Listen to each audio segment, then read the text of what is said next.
Bonjour à tous téléspectateurs de D-Vibe TV, vous qui nous suivez depuis votre petit écran. Aujourd'hui nous sommes dans notre émission quotidienne Étoile Nabisso où nous recevons quotidiennement des artistes qui brillent pour nous. Et aujourd'hui nous avons le grand privilège de recevoir une étoile qui continue de briller dans son art qui est la comédie, le théâtre. J'ai nommé le grand, l'illustre Jean Molaï. Bonjour Jean Molaï. Bonjour ma soeur.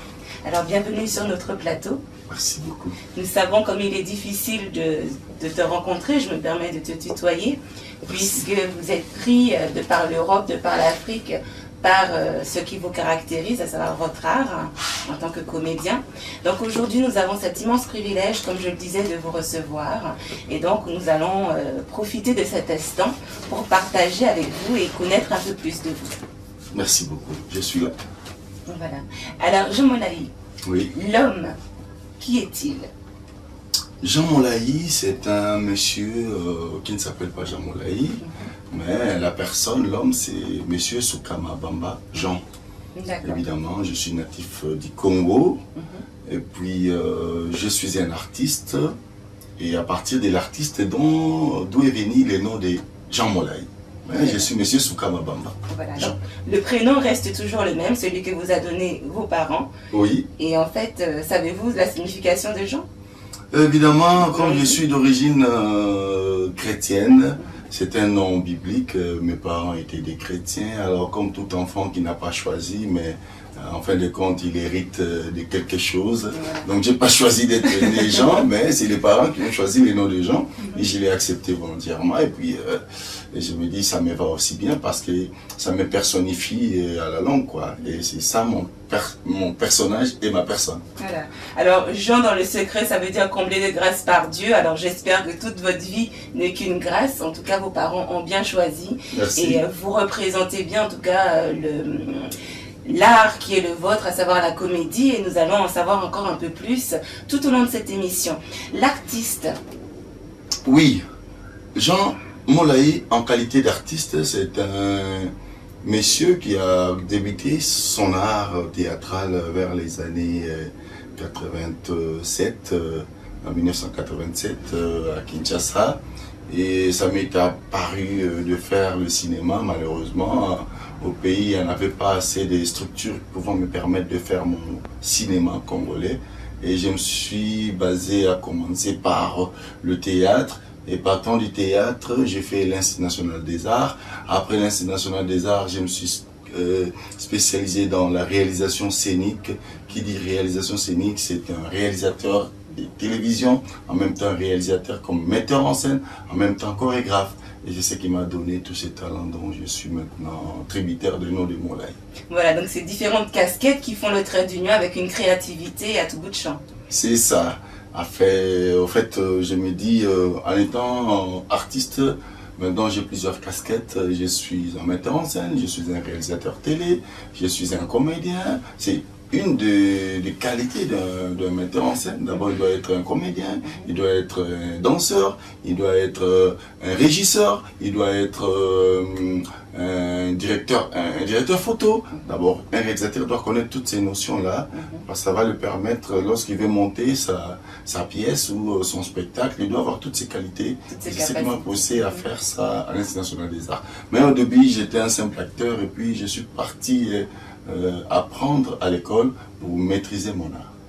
En tout cas. Alors vraiment, on a cette chance d'avoir le doyen qui est aussi bien formé parce que c'est pas comment dirons, un art qui a été appris sur le terrain, mais bien évidemment qui a été peaufiné dans les classes puisque tu dis bien que tu as fait l'INA. Oui. Donc là, on a pu avoir, je pense, dans une structure telle que celle que tu viens de citer, les différents rouages qui permettent de pouvoir vendre cet art et devenir comédien professionnel, ce qui n'est pas donné à tout le monde puisqu'on sait ô combien il est difficile de percer dans ce milieu, en tout cas d'en vivre.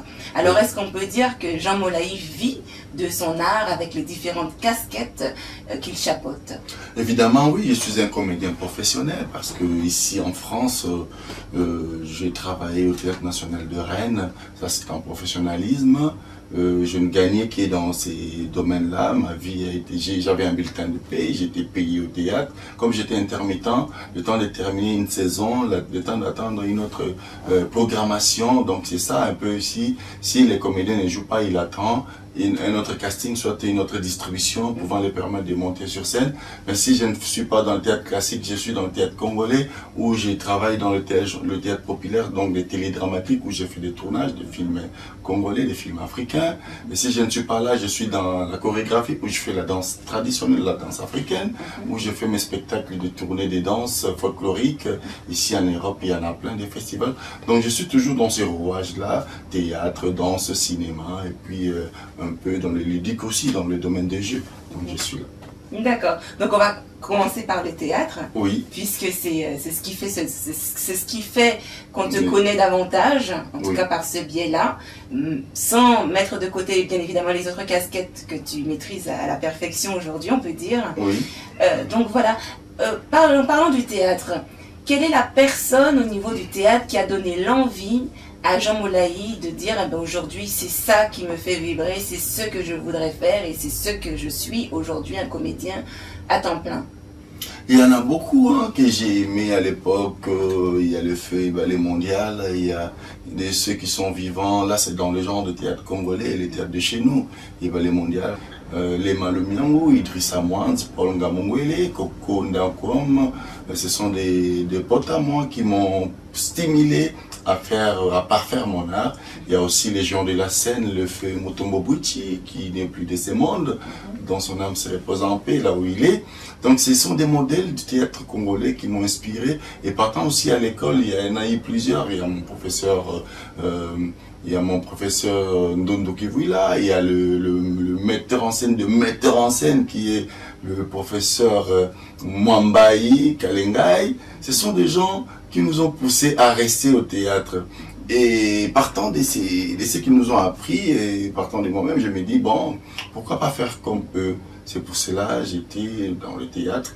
J'ai commencé dans le M majuscule, avec le théâtre classique, la compagnie M majuscule, qui est toujours en vie, qui est au Congo, dont plusieurs de ces acteurs se retrouvent maintenant en Europe, dans plusieurs compagnies. Et partant de ces compagnies M majuscule, ça m'a permis de fréquenter l'école des arts, cela veut dire l'INA. Et à l'époque, l'INA ne voulait pas que, l'Institut national des arts, ne voulait pas que les comédiens, des étudiants apprenant l'art dramatique aillent jouer à l'extérieur. Alors c'était un blocage. Mais lorsque nous sommes arrivés avec notre petit savoir, déjà je faisais le théâtre classique dans les cités congolaises, et ils m'ont pris parce que j'ai fait le théâtre à l'extérieur. Parce que je n'ai pas fait les humanités artistiques. Parce qu'à l'INA, lorsque tu viens, il faut commencer par la section préparatoire. Donc, comme je n'ai pas fait le théâtre aux humanités, ils m'ont demandé de faire une section préparatoire, qu'on me prépare avant de passer en première graduat. Alors, j'ai fait la section préparatoire, j'ai passé en première et puis j'ai continué. Alors, en étant comédien, donc il y a eu plusieurs personnes qui sont passées par là pour me pousser à peaufiner mon art dramatique. Donc il y en a ceux-là que je viens de citer, mes professeurs, mes amis des scènes, ainsi que le vieux du théâtre qui est Mutombo Bouchi, les gens de la scène. Et moi, on me dit Moulaï, c'est parce que je suis grand. Et il y a eu déjà un géant de la scène, un grand de la scène qui fut Mutombo Bouchi. D'accord. Merci pour toutes ces informations. Alors, tu as parlé tout à l'heure de théâtre classique. Alors, pour les profanes du théâtre, je m'inclus dedans, est-ce que tu pourrais nous donner les différents panels que recouvre le théâtre, avec les différentes catégories qu'on peut y trouver, comme le théâtre classique, le théâtre de rue, le one-man show qu'on voit beaucoup, et nous dire, parmi tout cet éventail de différentes catégories, des classifications, celui que tu dénominations. Voilà, merci.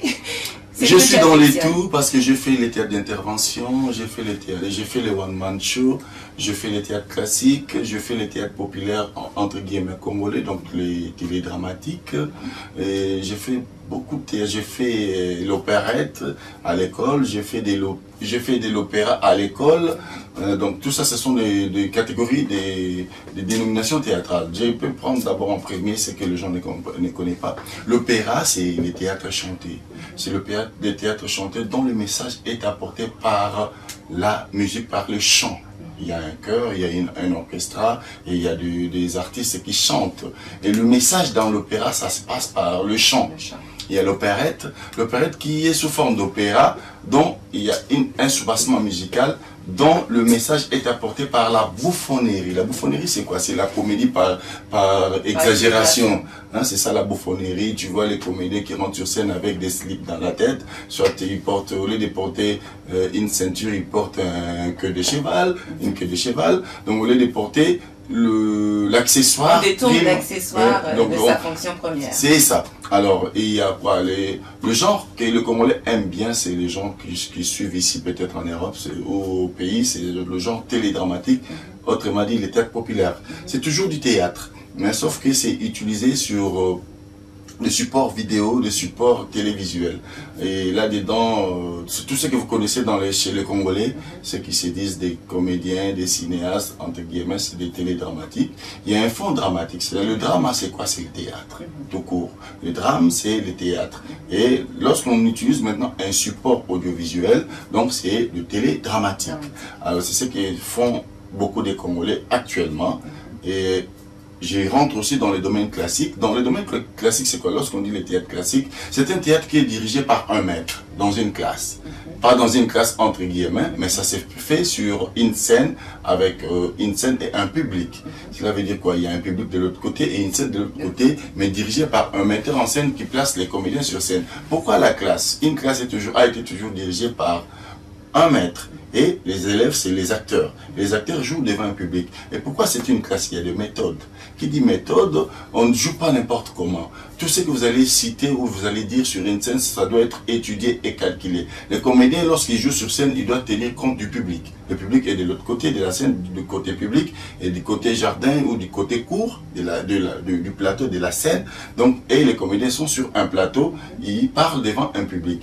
Tout ce que vous faites sur le plateau classique, le théâtre classique, doit être codifié. Donc, ça veut dire des méthodes. Ça veut dire le comédien qui rentre sur scène, qui dit deux mots, il tourne, il part du côté jardin, il fait trois mots, il fait quelques pas de danse. Donc, tout est chronométré, calculé par rapport au temps, par rapport aux états d'âme, par rapport à tout ce que le metteur en scène a donné. C'est pour ça qu'on appelle ça le théâtre classique. Donc, on apprend ça.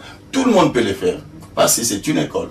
C'est pour ça, vous voyez, par exemple, si je donne un exemple bête, si tu pars à l'école, tu dois apprendre l'arithmétique. Donc, tout ce que tu apprends à l'école, au théâtre aussi, le théâtre classique, on peut aussi vous apprendre des méthodes, des méthodologies qui peuvent te faciliter à les faire. Voilà, c'est la base. C'est la base théâtrale. Donc, c'est une méthode purement classique. C'est comme j'y vais à l'école où on apprend la mathématique. C'est aussi dans le théâtre, on nous apprend aussi certaines lignes de conduite qu'on doit exercer si je suis sur scène. C'est ce qu'on appelle le théâtre classique. C'est pas du tout difficile, mais il faut s'y habituer pour maîtriser ça. Autrement dit, bon, il y a encore quoi encore, je voulais citer d'autres théâtres, par exemple. Le théâtre de rue, le one man show, c'est un. Show, c'est tout show, c'est le spectacle. Hein? Tout show, en anglais, c'est le spectacle montré aux gens. Donc, one man show, c'est quelqu'un seul qui joue devant, qui se présente devant un public. Alors, lorsque tu fais le one man show, souvent, ce sont des spectacles qui est interactifs, hein, où tu veux jouer seul sur scène, où le public est là pour te voir seul sur scène. Et tu dois suivre les méthodes que tu veux pour présenter ton spectacle. Et souvent, c'est des spectacles interactifs où le public participe aussi. Et qui est peut-être différent un peu de slam, qui est un théâtre parlé partout. Hein. Le slam, c'est beaucoup plus aussi dans le théâtre de rue, où les gens parlent un texte, il est dit comme ça. C'est un texte qui est verbalisé, qui s'est dit devant les gens, où il y a des messages aussi poignants pour parler un peu. C'est un peu un rap théâtral. Un rap théâtral, hein, parce que le rap, c'est la musique parlée. Hein, donc c'est un peu ça. Donc les théâtres de leur rue, ce sont des théâtres qui s'est fait genre des théâtres d'intervention. vous allez en plein air, vous présentez un spectacle où tout le monde est là, il ne bouge pas, il n'y a pas un décor, il n'y a pas un plateau, peut-être il n'y a pas avec un costume approprié, mais vous êtes obligé d'être en contact avec le public pour apporter un message direct au lieu de les chercher dans une salle de spectacle ou à la télévision. C'est un peu ces différences des méthodes ou des théâtres, des dénominations théâtrales. D'accord. Et parmi toutes celles-ci, lesquelles préférez-vous? Je dis bien lesquelles, puisque je pense que c'est difficile de rester cantonné qu'à une seule classe quand on est artiste. Non, il faut tout faire parce qu'un comédien doit tout apprendre. Si vous vous cantonnez seulement dans le théâtre de salle, le jour où il n'y aura pas un marché pour le théâtre classique, vous allez rester attendre. Les jours où là, le théâtre classique ne vient pas, je vais aller au théâtre de rue parce que peut-être qu'il y a une campagne d'intervention pour les sida par exemple, on va les faire dans la rue. Pourquoi pas utiliser ça par exemple ici en France?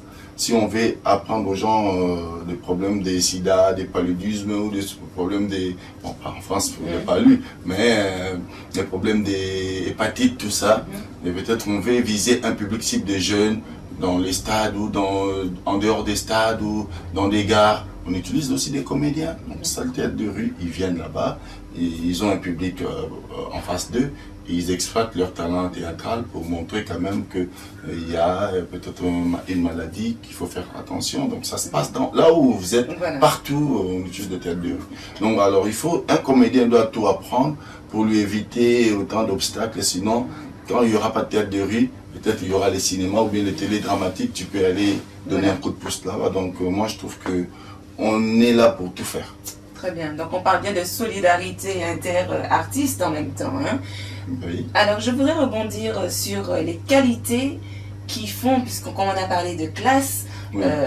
Dans le théâtre, on a parlé de méthode. Alors j'aimerais rebondir sur ça en demandant quelles sont les différentes qualités que requiert un bon comédien, à savoir la diction peut-être ou... Oui, un comédien doit être d'abord un bon observateur de la société. Pour jouer tout ce que tu veux que tu t'exprimes sur une scène, tu dois observer la société. Hein, un bon observateur. Ainsi, il faudrait, à partir de là, tous les rôles qu'on va vous donner sur scène, ça va vous être un peu facile à exploiter. Quelqu'un qui veut jouer, quelqu'un qui parle avec un problème de bégaiement, là. Donc il faut savoir comment ça s'est fait. Hein? Comment quelqu'un qui bégaye un peu, comment tu peux exploiter ça. Quelqu'un qui veut jouer un handicap de quelqu'un sur scène, tu dois aller voir comment un handicapé physique marche et comment tu peux incarner ces personnages-là. Alors c'est vraiment une des qualités d'être un observateur de la société et ensuite tu peux exploiter. Alors il y a les états d'âme. Hein, les états d'âme, tu dois savoir comment te mettre en colère sur scène, comment avoir peur et comment être en joie sur scène. Et c'est parmi les qualités où si un comédien maîtrise ces états d'âme là, mine de rien, il peut s'exploiter dans une pièce de théâtre. Et pour faire un bon comédien ou un bon spectacle, doit avoir du rire, doit avoir de pleurs s'il le faut, il doit avoir des peurs, il doit avoir tous ces états d'âme là. Si vous voyez dans un spectacle, il y a des intrigues, et il y a des pleurs, il y a la peur, il y a des rires, et en fin de compte c'est ça. Donc il faudrait que le metteur en scène, même un auteur dramatique, lorsqu'il écrit son texte, même un metteur en scène, lorsqu'il monte sa pièce, il faudrait que tous ces états d'âme là se retrouvent dans une pièce de théâtre. Et ça c'est du bon théâtre. Alors, en tant que comédien, est-ce qu'il y a des sujets tabous qu'il ne faut surtout pas toucher pour ne pas contrarier la sensibilité de chacun? En tout cas, des thèmes, même s'ils sont sensibles, ils demandent à être abordés, mais il y a quand même des thèmes où on va se préserver.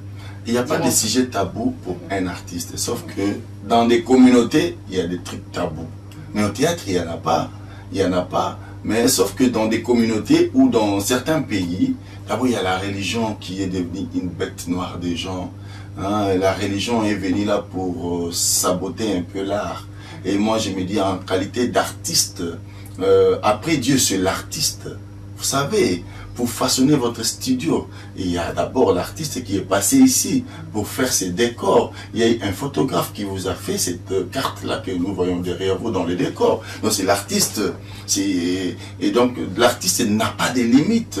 C'est l'artiste qui recrée le monde après Dieu. Dieu a fait et c'est l'artiste qui est venu parfaire parfaire c'est trop dire peut-être, inspiré, achever voilà, l'œuvre des dieux. Bon, imaginez-vous une voiture, c'est pas dans la Bible ou dans les Corans ou dans tout ce qu'il y a comme système des religions, mais les artistes, ce sont eux qui façonnent le monde, ce sont eux qui poussent le monde à évoluer. Alors c'est pour dire que on ne peut pas faire trop de tabous dans l'art. C'est pour ça que vous verrez dans les grandes églises, vous verrez un dessin de Michel-Ange, il met Dieu en nu au-dessus de l'église. Et personne n'est là pour dire qu'il faut effacer ça. La nudité, je n'appuie pas ça. C'est l'excellence de l'être humain. Mais c'est de l'art. Mais s'il y a des tabous dans certains trucs dans la vie de l'homme, c'est parce qu'il y a la religion qui est venue saboter un peu l'art. Parce que l'art, même pour faire... Ou peut-être l'interprétation de ce qu'on a voulu peut-être dire, parce que comme on sait que dans la non, Bible... je vais dire ceci, on ne rentre pas dans la Bible, voilà. mais je parle de la religion. La religion, c'est bien, sauf que s'il y a des tabous dans certains trucs, parce que le théâtre a commencé, peut-être vous oubliez, le théâtre a commencé beaucoup plus à l'église. Dans l'Antiquité, dans le début du théâtre, ça s'est passé. Le théâtre a commencé dans l'église. Et comme dans l'église, le chant, comme dans l'église, il y a eu beaucoup d'habits par rapport aux comédiens. Et c'est pour ça peut-être vous verrez l'utilisation par exemple du collant. Le collant a été instauré pour éviter que le nu soit vu dans le théâtre. Parce qu'il y a eu certains personnages ou certains comédiens qui jouaient. Il ne tenait pas compte que dans l'église, il faut protéger le mœurs. Il faut protéger aussi la population. Sinon, si vous jouez, vous oubliez que vous faites face... Lorsque ça se passait dans l'église, il y a eu beaucoup de débordements. C'est ce qui ont fait que les religieux ont déguerpi le théâtre de l'église pour se jouer dehors de l'église. Et ça, c'est l'histoire du théâtre. Donc, il y a des tabous, mais au théâtre, il n'y a pas de tabou en soi. Il y a aussi un autre tabou qui est très dangereux, c'est la politique. Souvent dans les pays du tiers-monde, si vous jouez trop des problèmes purement politiques, vous serez taxé des censures, où il ne faudrait pas faire ça, il ne faudrait pas faire ça, il ne faudrait pas dire ça, il ne faudrait pas dire du mal de tel pouvoir, du mal de tel pouvoir. Et ce qui bloque l'évolution des artistes africains, par exemple. Ils ne peuvent pas jouer, par exemple, la pièce d'Albert Camus, là, sur la pièce d'Albert Camus, il faut tuer, de la Révolution, là. Hein? On ne peut pas les jouer en Afrique parce qu'il y a trop de politiques dictatoriales, où les présidents, les hommes d'État confisquent le pouvoir au peuple, où les gens ne peuvent pas s'exprimer librement. Il faut vous jouer une telle pièce d'Albert Camus qui parle sur la dictature du duc, c'est une histoire russe, mais on peut les ramener ailleurs. Ça n'a rien à voir avec les hommes politiques africains, mais sauf que comme c'est une histoire qui est vécue dans ces terrains-là, dans ces pays-là, ils diront que pourquoi vous venez jouer pourquoi vous venez jouer cette pièce-là, et pourtant c'est pas une pièce qui a été écrite pour eux. Vous voyez un peu des tabous qui limitent aux artistes. Et alors, si on est avisé, on s'est dit, bon, on ne peut pas déranger. On suit les règles. Et il y a ce qu'on appelle les gens de gauche caviar, les gens qui s'en foutent de la politique, ils peuvent vous donner ça comme ils disent. Nous, on est des artistes. Après Dieu, entre guillemets, c'est nous. Nous voulons façonner la vie. On peut donner du bon spectacle aux gens qui se sentiront lésés. Ils n'ont qu'à s'en prendre à eux-mêmes, mais aux gens qui vont les éduquer pour le développement du monde, ils doivent aimer ce qu'on est en train de faire. Bien sûr, puisque vous êtes effectivement de magnifiques porte-parole, en tout cas, puisque vous remettez au goût du jour le microcosme qui est la société. Donc vous l'avez bien dit, effectivement. Alors juste une petite coupure, puisqu'on va pouvoir voir... le talent des cinéastes qui vous caractérise si bien. Donc nous laissons place aux images afin de voir un petit peu ce que ressort dans les bonnes choses au niveau cinématographique chez Jean Moulin. Bien, je n'ai pas de papier, je ne sais pas trop travailler. J'ai travaillé chez les patrons qui sont de chez nous, mais ils m'ont fait comme ça. Ils m'ont fait comme ça. Il y en a de ceux-là qui gardent toujours mon argent. Mais toi aussi, toujours tu dis que je n'ai pas de papier, je n'ai pas de papier. Tu sais qu'ici en France, les gens qui n'ont pas de papier, ils gagnent leur vie mieux que par rapport à ceux qui ont des papiers. Mais il faut trouver des endroits. Non, c'est ça que dans ce cas, il faut venir de temps en temps chez moi. Parce que moi, j'ai beaucoup de connaissances. Je connais pas mal de gens qui ont leur société qui peut te faire travailler au noir. Merci beaucoup. Là, tu pourras gagner ta vie. Hein. C'est pas les papiers qui font l'argent. C'est toi qui vas faire l'argent, il faut venir. Super, super. Maintenant ça va, comme on a repris à se oui. voir. Voilà. Comme on a repris à se voir, moi vraiment je compte sur vous. Je compte vraiment que ça va aller quoi. Et puis vraiment je suis très content que vous m'assistez Moi comme aussi. vous avez dit. Merci beaucoup. Merci beaucoup. Alors maintenant on se verra quand? Bon, quand tu veux. Tu sais que j'ai toujours eu peur. Ah non, J'ai il faut toujours eu enlever peur la de peur. ton monsieur. Hein? Non, il faut enlever la peur. Qu'est-ce que le monsieur va te faire? Il va te faire rien du tout. C'est un papa. Ça, c'est les idées, hein? C'est un monsieur de chez nous et il ne va pas m'accepter facilement. Oh non. Moi-même, je sais comment faire des choses. Alors on fait quoi? On se voit quand? Vous me dites quand est-ce que vous... Mais je t'avais dit, quand tu voudras, tu peux passer. Tu m'appelles, je suis à la maison et tu passes. Super, super. Bien, merci beaucoup Maman Godet et on se verra bientôt. À bientôt.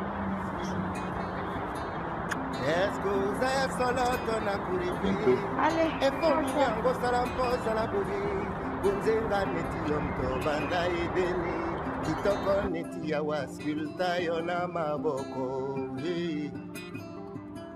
Soki natangwa Salomon biuza cantique 9 Soki no ya Dawidi mbena mona Rwanda kala yawe nanga tikala nesika na yo ondima mpe na kumisa yo pona bute uyu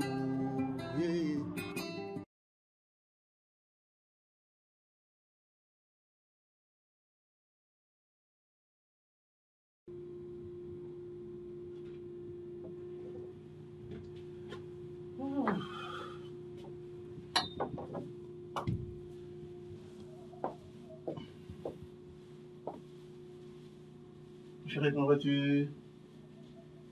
Ça va? Tu vas bien? Oh là, mon Dieu, qu'est-ce qui ne va pas? C'est comme ça que tu me reçois à la maison. Ton mari arrive. Je suis très heureux de rencontrer madame à la maison. Et je te fais un gros bisou. Je te fais un bisou et tu refuses. Dis-moi, ma chérie, qu'est-ce qui se passe? Qu'est-ce qui se passe? Non, de toute façon, je ne mets pas là parce que franchement, moi, ça m'énerve. Alors, dis-moi tout, dis-moi, qu'est-ce qui se passe là?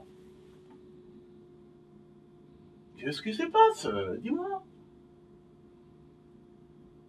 Tu sais, ce n'est que cette histoire de... Enfin, c'est l'histoire de notre fille qui est partie, je ne sais pas, mais raconte-moi, qu'est-ce qui se passe?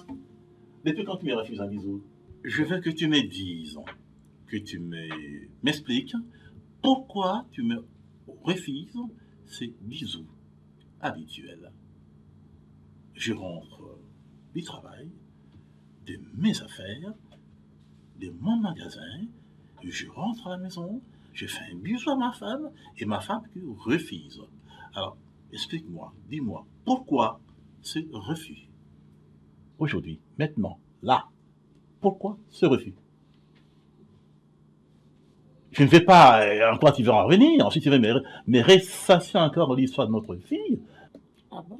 Voilà, donc nous reprenons l'antenne, chers téléspectateurs, après cet extrait de Tandoula, réalisation du cinéaste d'une des casquettes que porte Jean Molayi. Alors nous revoilà ensemble, Jean Molayi. Nous savons, comme tu l'as dit, que tu es natif du Congo. Yes. Alors, est-ce que tu pourrais, à l'image d'une carte postale, nous parler de ce pays dont tu es natif?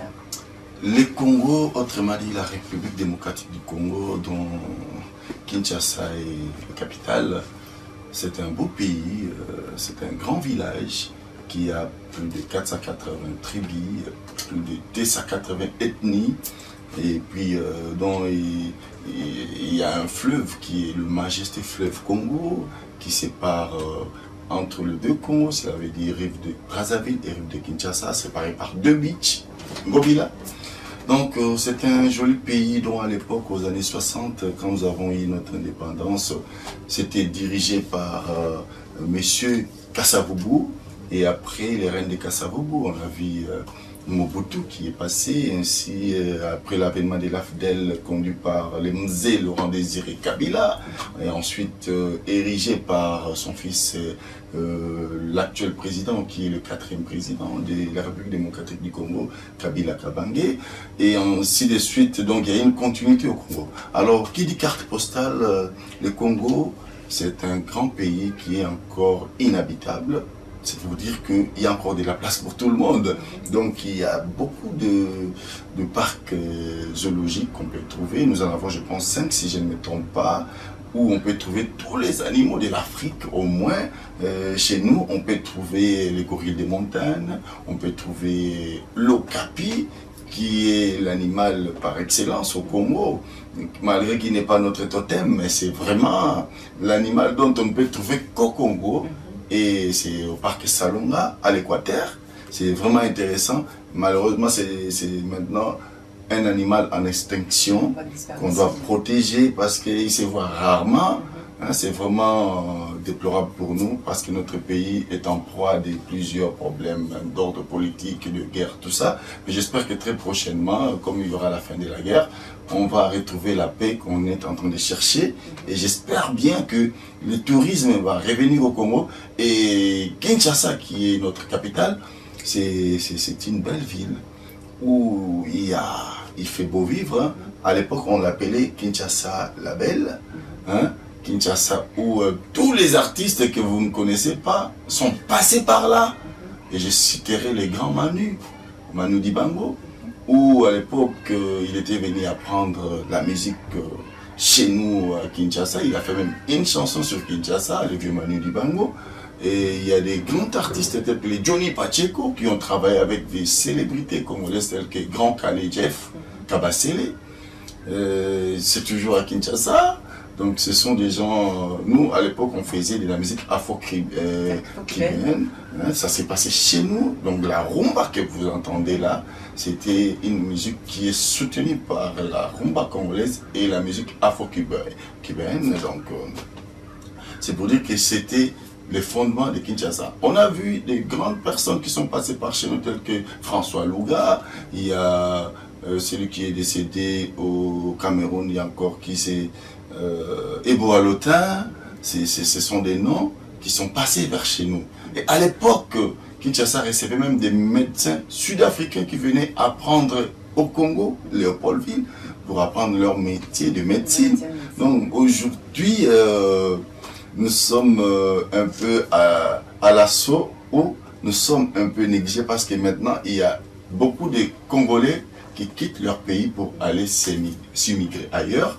C'est déplorable, mais je sais que très prochainement, il y aura encore la diaspora où les Congolais de l'étranger vont rentrer chez eux parce qu'il fait beau vivre chez nous. J'ai conseillé à beaucoup de gens qui veulent palper Kinshasa, il fait beau vivre. On vit trop bien chez nous, ça je vous l'ai dit. Alors en tant qu'enfant, quels sont les bons souvenirs, une odeur, une cuisine, des bons souvenirs qui ont marqué l'esprit de Jean Molayi pour quand il foule le sol congolais et dit voilà c'est la première chose qu'il faut que j'aille faire, c'est ça.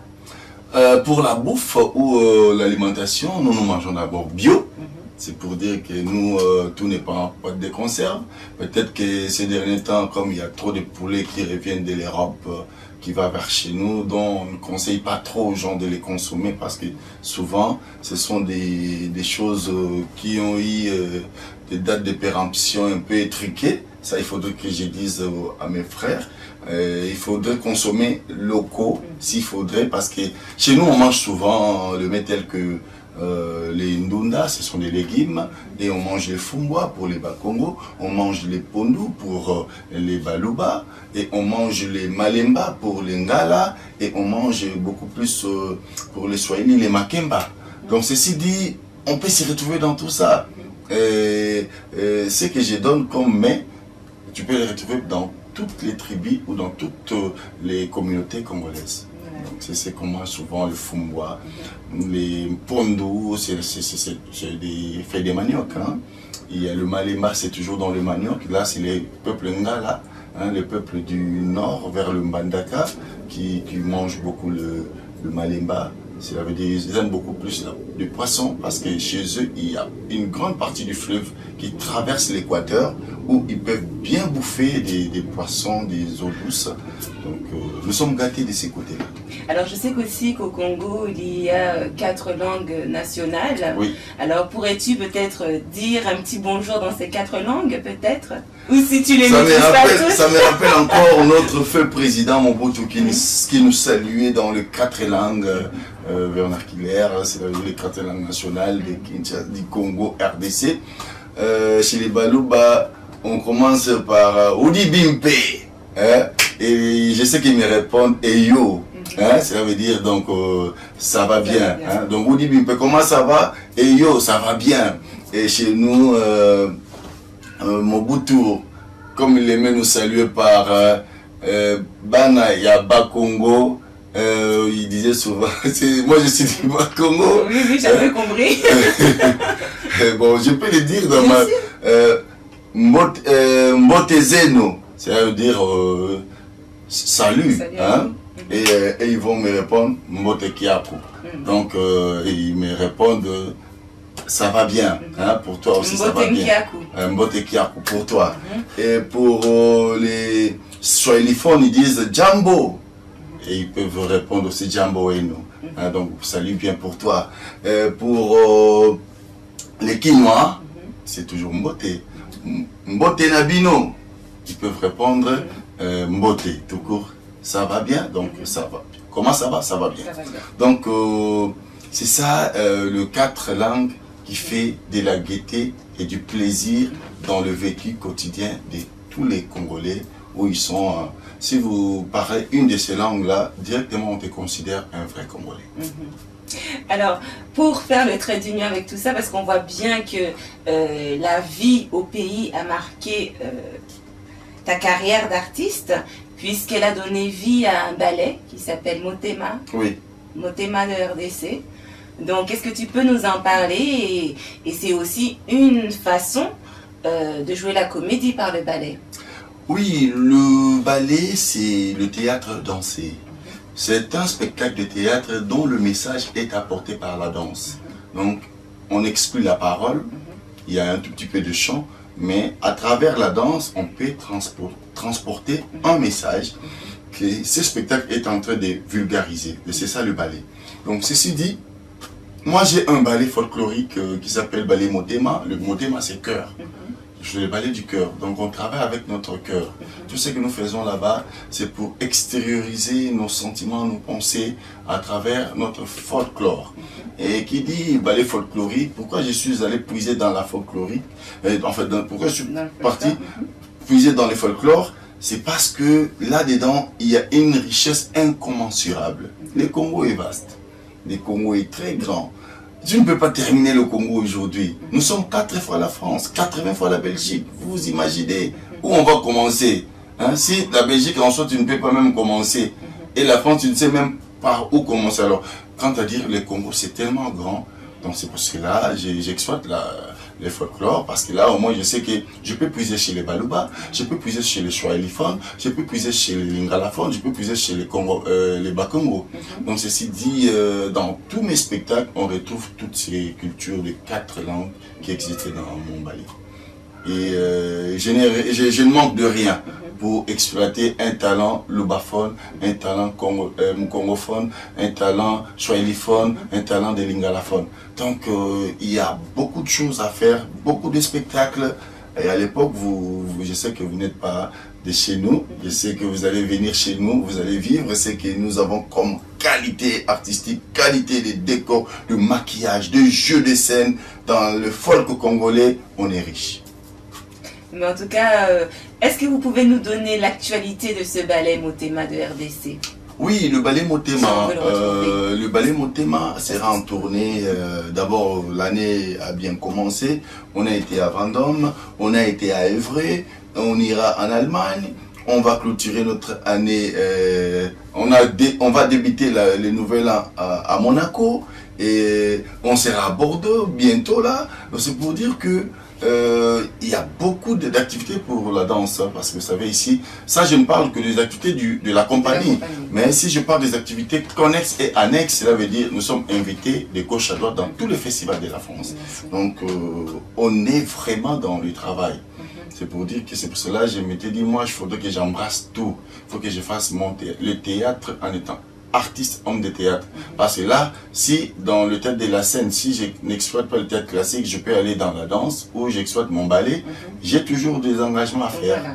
Et s'il n'y a pas dans les engagements sur le théâtre dansé, cela veut dire le ballet, je peux aller directement dans le one-man show. N'oublie pas, j'ai fait aussi un one-man show lors de mondial sur la salutation. C'est mon spectacle. Là, j'ai juste seul. J'ai juste seul et j'ai fait un spectacle d'une heure du temps seul sur scène. Et donc j'ai plusieurs panels pour me permettre d'être toujours dans ma saison. Si je commence ma saison artistique, je sais que je le termine trop bien. Met uit Congo, compagnie culturelle Motema.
Quand même le numéro de téléphone du manager de Jean Molayi, hein, si vous voulez le retrouver dans vos villes, dans vos manifestations, pourquoi pas, hein, si vous voulez un peu d'exotisme, de chaleur et de retrouver toute cette beauté folklorique. Alors un numéro, je te laisse le citer, le 06. C'est le 06 20 00 53 62 et là vous allez trouver mon manager. Très bien, merci pour l'information. Nous ne tarderons pas de vous le remettre au bas de l'écran, rassurez-vous. Voilà, donc il y a une actualité aussi qui nous peine puisqu'on est en train de la vivre, celle du frère Alain Moloto, puisqu'il est décédé le 2 août dernier. Oui. Donc voilà, on a perdu, mais on a gardé... On a perdu un grand chantre, quelqu'un de grand au niveau du Congo, mais on a gardé quand même un héritage au niveau de l'adoration. De près ou de loin, vous l'avez côtoyé. En tout cas, je pense qu'il n'a pas laissé les Congolais indifférents, parce qu'il a laissé au moins une trace dans leur maison à travers ses chansons. Beaucoup de gens les voient en étant homme de la musique, sauf qu'il n'a pas commencé par la musique. Il a commencé par l'art dramatique. C'est un grand monsieur qui écrit et il est très fort en prose et en vers. C'est quelqu'un qui faisait des très bons textes aux émissions Barza de l'époque. C'est quelqu'un qui a commencé par la littérature avant de commencer maintenant à l'extérioriser par le chant. Je l'ai connu au jardin Montemota Bongissa à l'époque de l'écurie Maloba. Souvent il venait, on parlait. Et puis je l'ai connu aussi à l'époque à l'église Mangembo, dont il a commencé ses débuts dans sa carrière musicale. Dans mon buzz, dans la page Facebook, j'ai écrit: Alain, tu resteras immortel parmi les vivants, car tu es un chrétien artiste. Ça veut dire quoi? C'est quelqu'un qui est bourré de talents. Avant tout, il était chrétien et ensuite il est artiste. C'est vraiment différent de beaucoup de personnes. Il avait un fond. Il avait un fond dans ses écrits. Et c'est quelqu'un qu'on ne doit jamais oublier. J'aimerais même dans le panthéon des artistes congolais qu'on écrive son nom. Et ces textes doivent être édités et lus aux écoles de Kinshasa et de la RDC. Pour preuve, ces chansons sont maintenant lues ou chantées par d'autres nations. Je vis des textes en Russie qu'une chorale russe est en train de chanter. La chanson des Moloto, je vis dernièrement les Antillais. C'est pour dire que si les autres ont compris, alors pourquoi pas chez nous?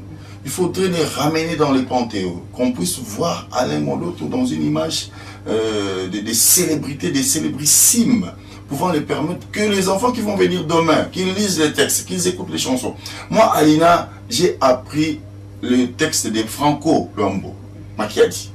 J'ai chanté des chansons de Henri Salvador, qui est un Français, qui n'est pas congolais. Pourquoi pas des textes d'Alain Moloto, que l'Institut national des arts, qui s'occupe de la littérature musicale, qui s'occupe des textes, qui prennent ces textes des Moloto, qui donnent ça aux étudiants qui vont les confectionner, qui vont le mettre en partition musicale, et dont les générations futures pourront maintenant les chanter, parce que ce sont des textes merveilleux, et il y a une littérature de fond, il y a à apprendre là-dedans.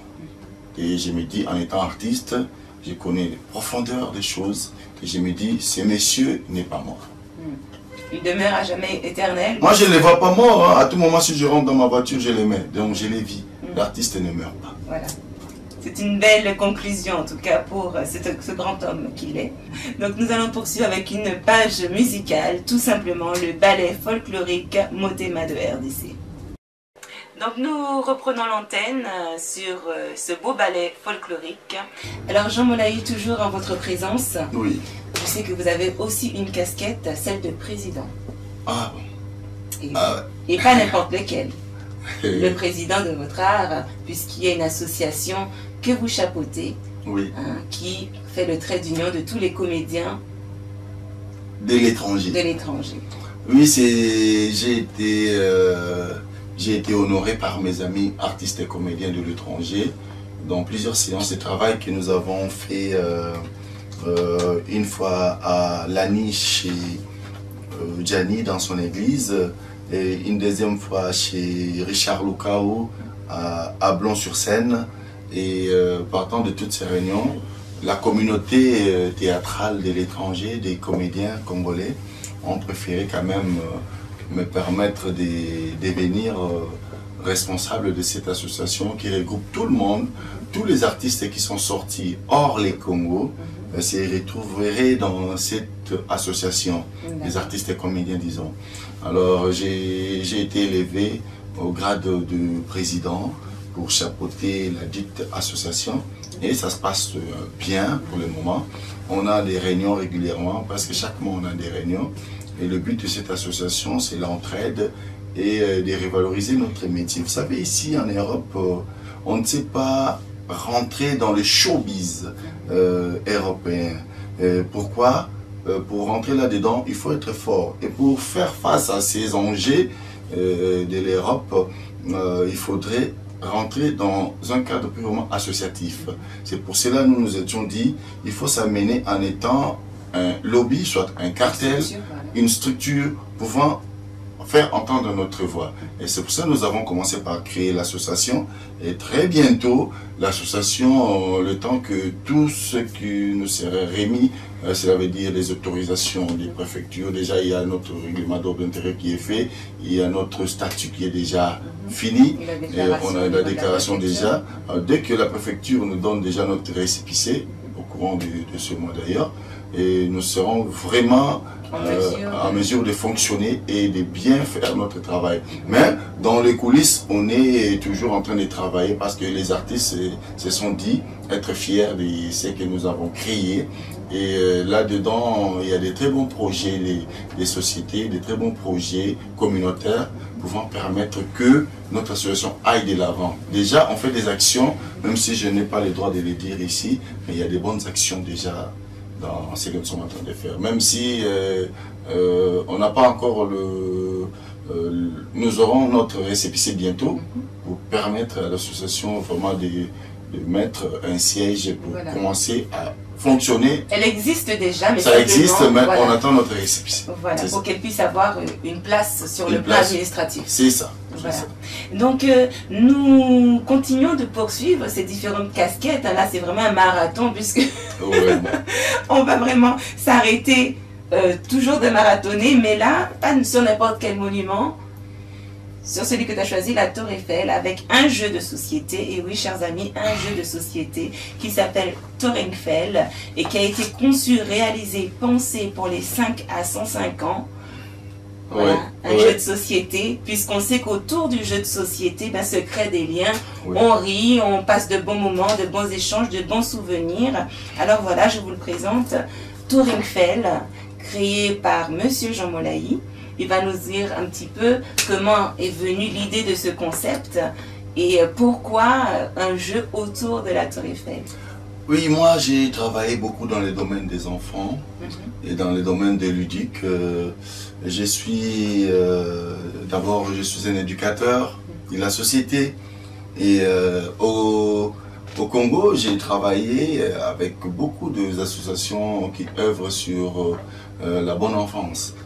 J'ai travaillé avec l'UNICEF, j'ai travaillé avec le Centre Wallonie Bruxelles, Albila Gombe, où il y a beaucoup d'activités et entrées au jeu et à l'enfant. Et partant de cela, dans ma tête, j'étais en train de voir comment pousser aux gens d'aller dans des rencontres, comment on peut garder les gens ensemble. Qu'est-ce qu'on peut mettre à l'œuvre dès l'avant, pouvant faciliter les échanges, la convivialité entre les individus, entre les personnes. Et déjà à Kinshasa, j'avais créé un jeu de société soutenu par le Centre Wallonie Bruxelles qui s'appelait Pyramidis. En fait, c'est une pyramide et là-dedans, j'ai fait comment on peut circuler dans une pyramide, donc permettant aux gens de jouer. C'est un jeu de société. Et ça s'est bien passé. Le jeu, malheureusement, s'était fait à Kinshasa. Comme il n'y avait pas assez de soutien, bon, c'est resté là-bas. Ça se passe là-bas. Mais bon, dès que j'étais en France, une fois, j'ai passé sur Tour Eiffel. Vous savez, depuis que je suis en France, je n'ai pas eu le temps de monter sur ce truc-là. Dès que j'arrive, il y a plein de gens et une file énorme. Et je me dis, mais comment se fait-il que moi, je vais monter comme tout le monde, visiter un peu ces icônes, ces monuments touristiques, ces monuments de la France. Malheureusement, depuis que je passe en France ici dans tous mes voyages, je n'ai pas pu monter sur ces trucs-là. Bon, je suis un artiste, je me dis, bon, je vais rêver. Je vais rêver dans le Tour Eiffel et puis je vais essayer de les concevoir à ma façon et je vais les monter chez moi.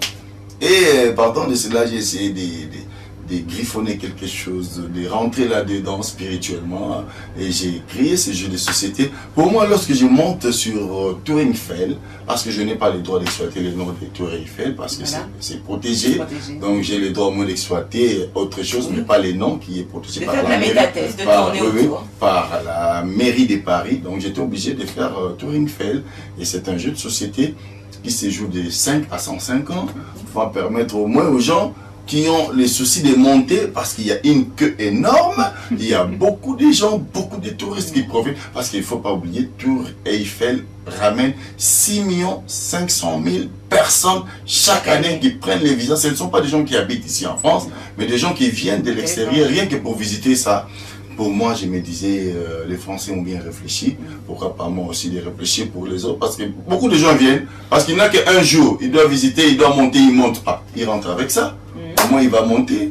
Autant de fois qu'il veut. Autant de fois qu'il souhaitera faire de partie. C'est ça, donc c'est ça, le jeu Touringfell, ça permet de faire les tourismes dans le plaisir des faits. Donc, dans le plaisir de Eiffel. Voilà, dans le plaisir des faits. En tout cas, c'est vraiment un beau concept, innovant, comme rare sans fond, puisque souvent on voit qu'il y a toujours des jeux de société. Et puis, l'artiste demeure éternel, tu disais, mais on te souhaite en tout cas que ce jeu demeure éternel, parce qu'il y a beaucoup de jeux de société qui sont devenus de grands classiques. Ouais. Alors on lui souhaite le même succès que... Tant que Tour Eiffel existera, voilà, le jeu existera demeurera aussi. Voilà. Parce que là-dedans, vous verrez, il y a 4 familles.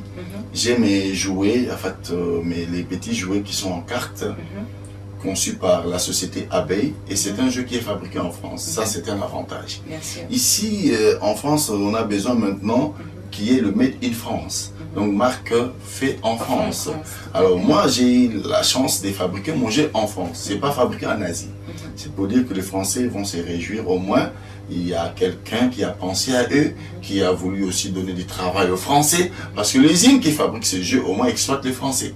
Au moins, quelqu'un qui est en France et qui a fait un jeu en France pouvant permettre aussi qu'il y ait du travail. Parce que si aujourd'hui, on a 6 500 000 touristes qui viennent en France pour visiter Tour Eiffel, et si on a 100 000 personnes pouvant acheter ces jeux de société, et au moins, Monsieur le Président de la République française va s'estimer heureux, parce qu'au moins, on va bannir un tout petit peu les chômages, voilà, donc, va diminuer, c'est quelqu'un de bien pensant, hein. Comme vous avez pu le constater, Monsieur Jean Molaye est bien pensant, puisqu'il concourt au bien-être de toute personne concernée à partir de la personne qui a conçu le jeu, donc lui-même, et puis les différentes personnes qui sont autour, donc qui ont construit la boîte. Il donne du travail à tout le monde.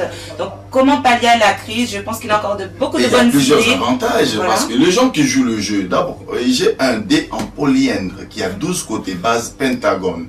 Ça veut dire un dé qui se joue en 12 côtés, hein, base pentagone, donc 5. Ça veut dire quoi? Lorsque vous jouez ce jeu, ça vous perd, c'est les chiffres. Pour les gens qui ont des problèmes d'Alzheimer, et selon les spécialistes qui disent que avec les chiffres, ça parvient à permettre à quelqu'un qui a de l'Alzheimer qui puisse revenir. Parce qu'en travaillant sur la mathématique ou les chiffres, ça permet à quelqu'un de se remémorer, qui rentre en lui, et directement ça peut déclencher des bonnes intentions dans sa mémoire. Et la personne qui est atteinte de cette maladie, en jouant ces jeux, il peut se souvenir de beaucoup de choses, parce que le calcul, le chiffre le permet à rentrer dans la droiture, parce que c'est ce qui permet, c'est parmi les avantages. Il y a aussi de la convivialité, les gens qui seront tout autour de ce jeu, les enfants, les jeunes, tout le monde. Il y a 4 joueurs, 4 participants. Lorsque vous jouez à 4, c'est déjà une gaieté tout autour de vous. On peut faire des équipes de 4 aussi. C'est ça. En tout cas, merci Jean Molaye, on a passé un agréable moment en ta compagnie. Merci. Un petit mot pour la fin, pour conclure, pour l'équipe de D-Vibe TV. Très content d'être ici par D-Vibe TV. J'en ai entendu parler, je me disais c'est quoi cette nouvelle chaîne, c'est quoi ces buzz là, parce que dans les milieux on en parle, je suis très content. Beaucoup des artistes dont on a été une dernière fois là à Villeneuve-Saint-Georges au terrain de Maître Tigre, ils m'ont parlé, non, vous êtes l'invité, le prochain invité de D-Vibe TV. Je me dis ah bon? Et lorsque je suis parti dans les nets pour checker, pour voir un tout petit peu, je vous ai vu, j'ai vu les adresses, je me dis bon, c'est le moment, pourquoi pas moi aussi, parmi toutes ces célébrités qui passent sur ces plateaux, donc je suis comblé de voir qu'il y a quand même des gens de ma communauté ont aussi des endroits pareils, pourquoi pas? Pourquoi pas faire tendre la main à ces studios, à cette chaîne de télévision qui est en train de progresser, qui est en progression. Je suis content de passer. Et toutefois, je ne peux que souhaiter longue vie et longue carrière aux journalistes, aux producteurs de cette chaîne de télévision, pour que le broadcast aille de l'avant. Donc, je suis content d'être réussi sur ces plateaux. Merci. Alors, juste avant de se quitter, une petite mise en scène, si tu le permets, Jean. Oui. Il y a mon ami, le Malien, parce qu'il avait une femme blanche, et lorsqu'il passait devant les gens, sa femme qui conduisait, il dit à sa femme, « Oh, fais pipi! Fais pipi à mes amis qui sont là-bas. Fais pipi! Fais pipi! » Oh, Sa femme qui était au volant dit, mais c'est quoi ça? Pourquoi moi je dois faire pipi? Je dois descendre de la voiture pour faire pipi à des amis. Et pourquoi tu me dis ça? Et lorsqu'il passait, ses amis qui étaient de l'autre côté de la rue, parce qu'ils étaient au volant, ils passaient dans une voiture, il dit à sa femme, toi t'es pas gentil, je te dis de faire pipi à mes amis qui sont là-bas, tu ne veux pas, qu'est-ce qu'ils vont dire lorsqu'ils vont me voir? Mais sa femme ne comprenait pas, faire pipi c'est quoi ça? Faire pipi ça veut dire klaxon. Ah oui, ça c'est mon spectacle que je suis en train de le tourner dans des salles. Faire pipi à mon ami, à mes amis. Parce que, alors, à bon entendeur, hein. C'est pas les pipis des... N'allez pas uriner au visage des amis de vos maris, mais bien évidemment, donnez un petit coup de klaxon, le klaxon de l'amitié. En tout cas, sur ces belles paroles, Jean Moulaye, nous nous quittons. Pour nous revoir prochainement, je le souhaite. Nous vous souhaitons beaucoup de bonheur pour tous ces différents projets que vous êtes en train de réaliser. Un clin d'œil à Davidson derrière la caméra, à Géry derrière la caméra dans le studio, à Maman Esther également. Toute l'équipe de DVB Prod vous souhaite une excellente soirée et vous dit à très bientôt dans notre émission Étoile Nabisso.